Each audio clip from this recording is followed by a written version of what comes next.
Hey everyone, welcome to another episode of the Not That Deep podcast. I am your host, Didi.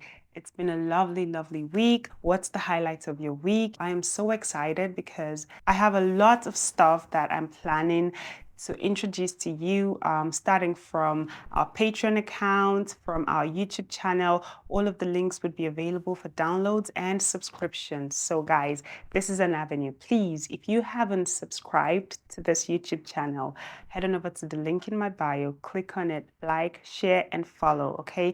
And whatever you have to say, don't forget to drop your comments in the comment section. All right, let's move on. To kickstart us off on this episode, I do have a little vent in me, just a little vent in me. For the life of me, I just cannot understand how people, or as an adult, you intend to travel out of your country of residence and you would not find the time to do or to leave some, I don't want to say bad habits, to leave some attitude just behind. When you're traveling to a country that is new to you with lots of rules and regulations and restrictions, especially to immigrants, it is just wise for you to put some things in place. I'm going to tell you a story, but before I do, I'm just going to share 3 tips or just a few tips for those of you that have been coming to me and asking me, oh, I really want to travel out of this place and I want to come over here. It's not easy anywhere. It's never easy, even in your home country or the country you're also going to. You're going to have some challenges. It's just a natural thing, it's a natural phenomenon for you to encounter these things. But before I share the tips, here's a story for you I was willing to share.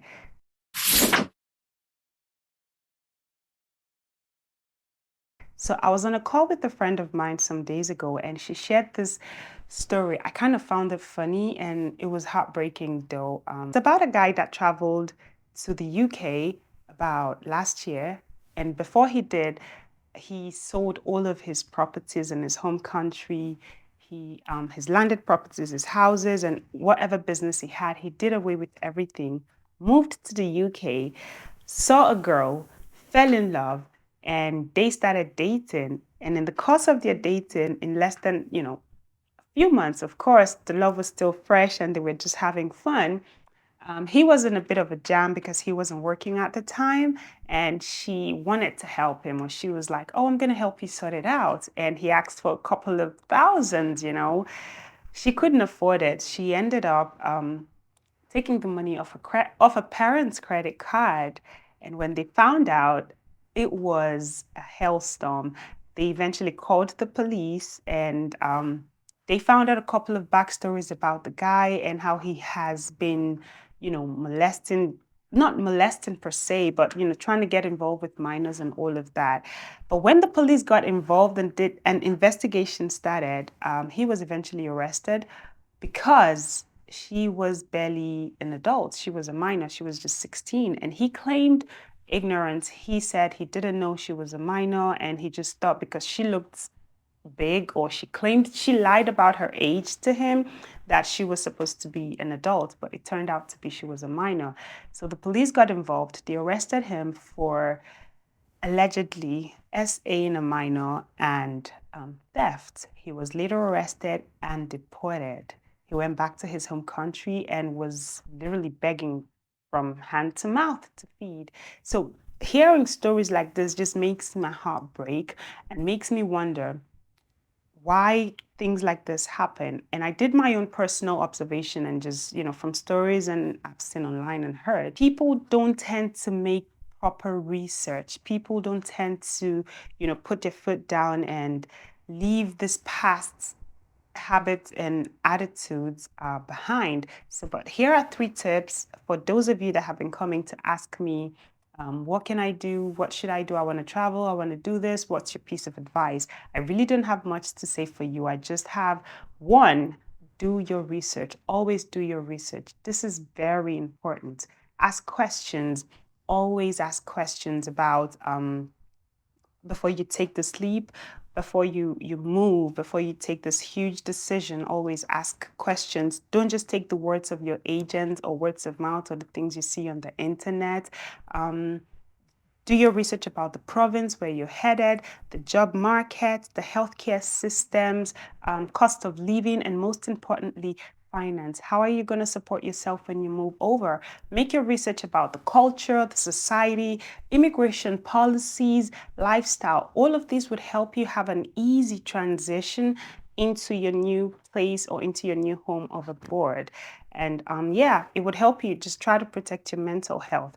So if you're looking for more, I'm just going to give you just tips, but if you want links to where you could get more information, just head on over to the link in my bio and yeah, you would get it. So, tip number 2, financial planning. Just like I said, just like I said, I laugh at this because it's very funny.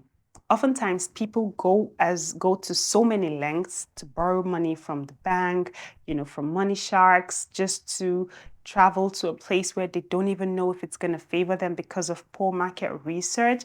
And at the end of the day, you just end up being in debt for so long and you're just back to square one. So always try to make wise financial plans and decisions.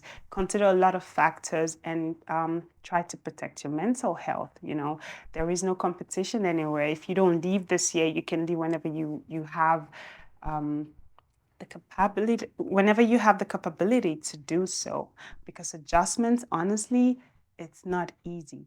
This is an issue that's never easy. It's never easy to settle in a different country, in a different territory, away from your family and friends and where you're used to. So, and lastly, I think this is very helpful and needed for the people that are new in a new environment. Always try to build a community. Always try to build a culture, join programs, volunteerism, associate with natives, try to blend in, expand your circles and horizon, try to meet new people. Don't be in your shell. Don't be like, oh, I'm this and I'm only going to associate with this. I'm only going to, don't confine yourself within a certain box. When you go to a place, and I'm not saying, oh, just go wild and go crazy. No, gradually meet reasonable people that would give you information, that would give you steps and guidance, that would help you settle in, because you have to protect your mental health. You have to protect your mental health. This is, we can never overemphasize on, protecting your mind well-being, your mental state, and all of that. And the fourth one is opportunities. Take advantage of every possible and every positive opportunity that comes your way. Explore pathways, skills development programs, grants, financial aid programs. Familiarize yourself with the laws, rights, and responsibilities as an immigrant. Understand your rights of employment, housing, healthcare, and immigration status. And always try to comply with the rules and regulations of a different country, because trust me, it is usually harder for people who are coming from, don't get me wrong, or don't take this the wrong way, yeah. For people who are coming from a place that is not as developed or as tight when it comes to rules and regulations, it's crazy. For instance, where I'm from in Nigeria, there are not much heavy laws on traffic rules and regulations, but you cannot do that here. When you come over to countries like Canada, like the UK, the US, they are very strict rules and regulations that could even lead you to getting arrested. You can't just break every rules and feel like, oh, I'm used to this in my home country, and then you bring that nasty attitude, or you bring those bad habits that you could have just dumped, and then you bring them into a new territory. Stuff like that could get you arrested. Even worse, it could put a dent on your mark. So that's that about that. Let's dive into the real topic of today. I do have an interesting piece I would like to share, but before you all listen to this, please take away sentiments and judgments away, okay? It hasn't happened to me personally, but with this story, I'm pretty sure most of us could relate to it.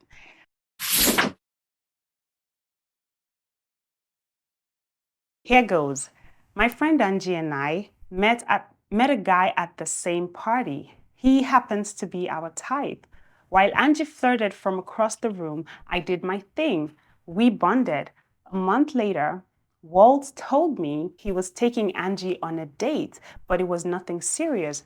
It hurt me, but not jealous because Angie's face is beautiful, but she's shaped like a busted can of biscuits, frumpy at the front and lumpy in the back. And after that, I showed Walt more attention and I gave him more love, harder than what Angie did. Walt, apparently, who's the guy Angie and I liked, enjoyed our time together, but I never saw him after we had sex. He ghosted me. Meanwhile, I had issues at work and didn't pay much attention to him until I received him and Angie's wedding invitation. They looked like the number 10, him long and slender, and she short and round. I was furious and confused. Waltz chose her over me. It wasn't that long we were all together. I then took a sexy selfie in my favorite white panties and high heels. I photoshopped my butt and cheeks to look bigger. I texted the picture to Walter. Now, this is his reply. This is the part that got me so funny. It was so funny and it just got me cracking up. Reply, me, come through, I miss you. Him, I can smell this picture. I didn't realize the Photoshop cheeks created a dark crater in the center of my butt that looked like a stain. How do I recover from this?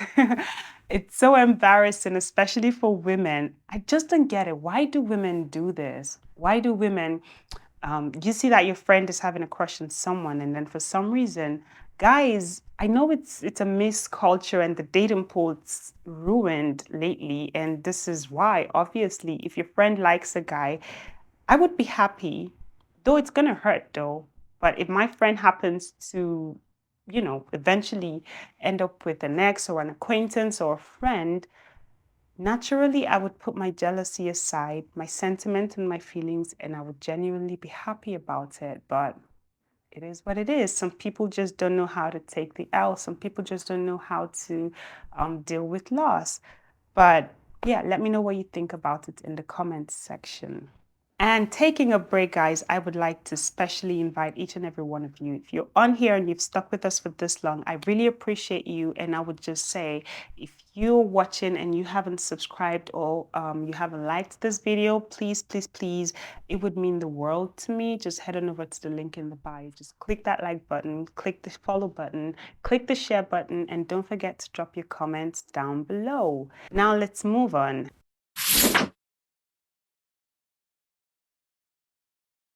It's time for movie recommendations. This is one of my favorite sections because this is the part where I'm always excited about talking about movies and just because I love to talk about movie recommendations and just giving my reviews on them.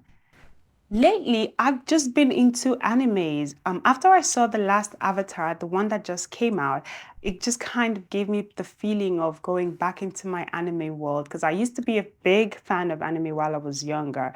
But I recently saw the King Kong Godzilla trailer, and when I tell you guys, it is a must watch. I'm so excited. From the trailer alone, it is mind blowing. But yeah, down to the movie recommendation. I recently saw a movie on Netflix called A Taste of Sin. This is it was so funny. Now, here's the context of it. It was about a pastor who was in love with his wife, and they've been married for apparently a couple of years, but they were having fertility issues. She couldn't conceive due to her when she was molested as a child by her uncle. Eventually, she got pregnant, and they were trying to keep it on the down low. They didn't want people to know because it would be embarrassing for the family. So this uncle apparently took her to a local doctor's place to get an abortion for her, and there was some complications along the line, and they ended up taking out her womb along the line, which was so sad. Now they didn't tell her about this, and years passed and years passed. She moved on, graduated, met the love of her life, fell in love, got married, and became a pastor's wife.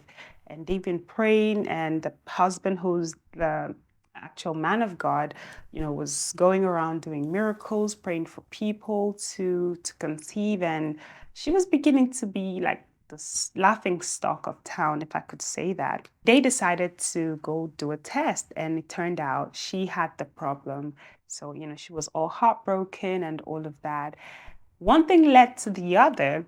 The pastor, who was allegedly supposed to be the man of God and the faithful husband, fell into the temptation of sin and ended up having a fling or a relationship with one of the church members. She ended up getting pregnant. Now, this is where the whole plot twist turns, right? She got pregnant. This is a man whose wife couldn't get pregnant, and he cheated on the wife, and the person he cheated on ended up getting pregnant. Guess what he did? He chose and was like, you know what, the best option is, I am a pastor, I am so embarrassed, I can't have this, it's a sin against God, it's a sin against man. The best thing for us to do is for you to get an abortion. And how God works in mysterious ways and so funny was, she ended up getting the abortion but died in the process. That's where the whole scandal began. When I tell you, man, that it was a scandal. I wasn't really a huge fan of Nollywood, but that really got me locked up. Like, I just couldn't. I had to make sure I finished it because I was locked. I was locked in.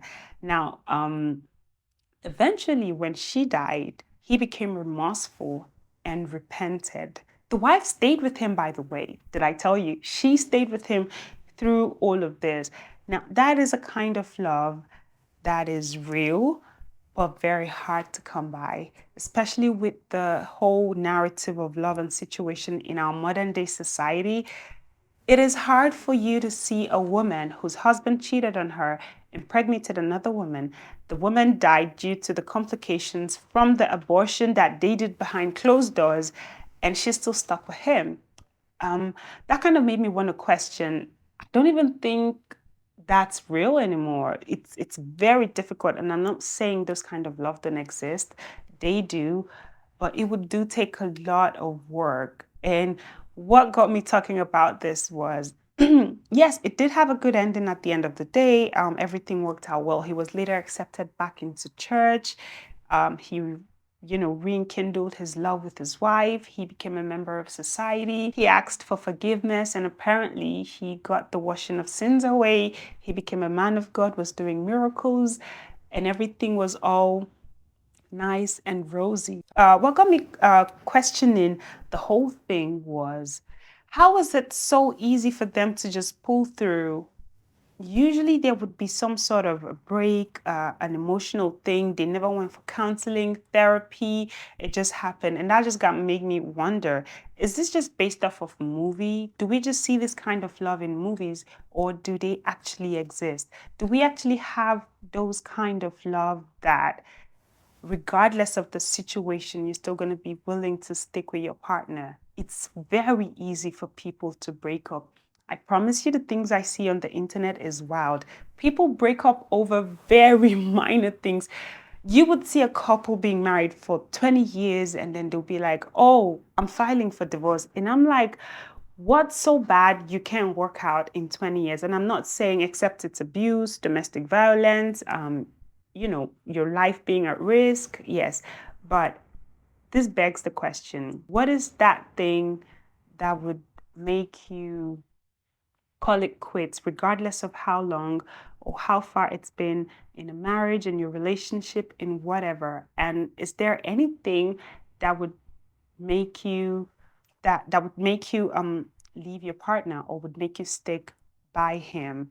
Let me know in the comment section. Let me know your opinions. If you have any stories, or you'd want me to give you a review, or you want me to talk about, just let me know and I would get right on it. Yes, I do have another piece for you guys. Now, this is a very interesting one, and this is actually a good one. So I'm just going to dive right into it. It is time for Am I the Asshole of the Week?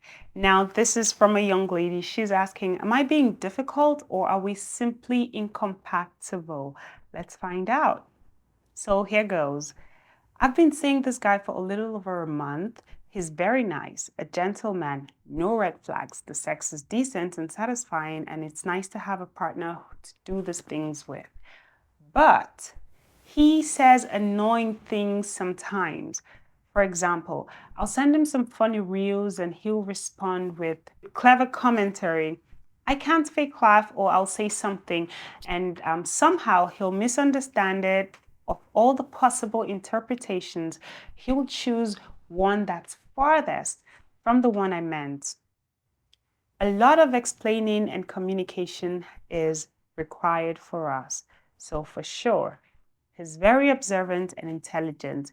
He has interesting things to say, but I don't laugh with him. While I enjoy my time with him, I find myself happy to be alone whenever he leaves. With previous partners whom I've loved, parting ways leaves me high and giddy. With him, I feel relieved whenever he is not around. Okay. One quality that's been present in all my special men in my life is that they have been very intelligent and playful and cheerful and fun to be around with. I can be a giddy kid with them. This dynamic is not just there. I feel he's a bit stiff and too serious. And before you say it, yes, those don't work out, which is why I'm trying things differently this time. It could also be that he's younger than me and tries to compensate by acting more grown up. I feel like there's something performative about him sometimes, even in his movements and posture, but I could just be wrong. There's just something off about him. I just can't seem to place my hand on it. I'm wondering if this is my problem. Am I just destined to be dissatisfied? Has something inside me died, making me incapable of love? I'm in my 30s and I've been single for 2 years now. I'm sick of it. It makes me sad when I see friends all around me settling down and wondering when it will be my turn. Should I just accept what we are and settle for this? Just be content? I'm really tired of going on dates or hoping to find or to meet someone at bars or parties. I can just sit the fuck down and be with this guy who's smart and who appreciates me. But I also think that it's a bad sign to be annoyed so early on. He's on vacation right now, and I'm really hoping he gets laid or meets the love of his life on his flights back so I don't have the burden of making a decision. This is a long conversation. So, backstory. She's with a guy, they just started dating for a while, and he tends to be somewhat boring or too mature for her. And she just finds herself happy or relieved whenever he's not around. And whenever he's around, he's just too serious. There's this saying we have in Nigeria, like, marry your friend, or you get why. There's a reason why you have to marry someone you're compatible with. Now, honey, I'm not saying you have to break up with him. You have to consider a whole lot of factors. First of all, you're in your 30s, and then all that's in your mind is just wanting to get married and then wanting to settle down. So if that's your prerogative or your priority, I mean, you have to figure out which works for you better. But if that wasn't the goal for you, peradventure you had other things in mind, like you just want to build yourself and be happy or be with someone you just want to have a good time with, I wouldn't say this because eventually, in the long run, you're just going to end up being sad. And why waste 3 years of just enduring and then at the end of the day, be like, you can't do it anymore? So I'm not saying it's so good to be serious. Maybe he's trying to, you say he's too immature. Maybe you said he's too mature. Maybe you are just too immature, or maybe you really have a lot to work on. And perhaps it's time for you to leave the childish things and grow up and accept that, okay, I might not have the whole princess love story or damsel in distress love story. And if that works for you, if you feel you can, this is something you can live with for the rest of your life, that's completely up to you. But if you feel, no, this is not me, this is not my life, I'm a jovial person, I'm a fun going out person, I'm a loving person that likes to have a good laugh, that loves to watch a good movie and, just have fun, then you're just going to get bored after a couple of months or a year. And maximum, honey, that's just a complete waste of time. So if you feel this man is boring, or if you feel you cannot deal with it, This is why where the maturity he's talking about comes in, because a mature person would have a sit down with you and have this conversation with you, not hoping that my partner go that's on vacation gets laid, comes back and breaks up with me. I mean, think about it. What if you are the one that loves him more and then you go on vacation, or it just the other way around, you know? So I feel personally, be a mature person, one, by having this conversation with him. You could ask him, what can you do to spice up the relationship? You fell in love with him for a reason. There should be a spark, and you should both find ways to rekindle it. Have that conversation, have a communication with him, and tell him how you feel and what you hope for or what you hope to achieve. That way, it saves everybody a world of trouble, because I am really sick and tired of people just wasting so much money on events, and at the end of the day we get to hear, oh, it's over. Because I'm telling you, in this 2024, one of my resolutions is, if you do invite me for a wedding and I take my time and I fly all the way or send something huge or do something massive for you, and then a couple of months later you be like, oh, you know what, I think I'm done, honey, I'm getting a refund. I'm getting a full refund. I'm telling you, gone are those times right now. Just marry the right person, or just shut the fuck up, enjoy it, and just let us all have our peace. It's 2024. The dating pool is a mess. We keep saying that, but yet we keep settling for less. Set a higher standard. If this is what you want, go for it. If this is not it, then bye. Okay? So just do better and hope you have a wonderful relationship. Yeah. So, I would like to give a special shout out to two people actually. One of them is in the studio with me, and his name is Jocelyn. He has been very good to me. He has been very patient and supportive. And yeah, shout out to Jocelyn, who's producing this podcast. And also, for the week, I want to give a special shout out to a baddie who's somewhat encouraging, who's somewhat making a space, especially in the social media space. She goes by the name of Madam Joyce. You know, I'm a fan, and yeah, shout out to her. She's making waves.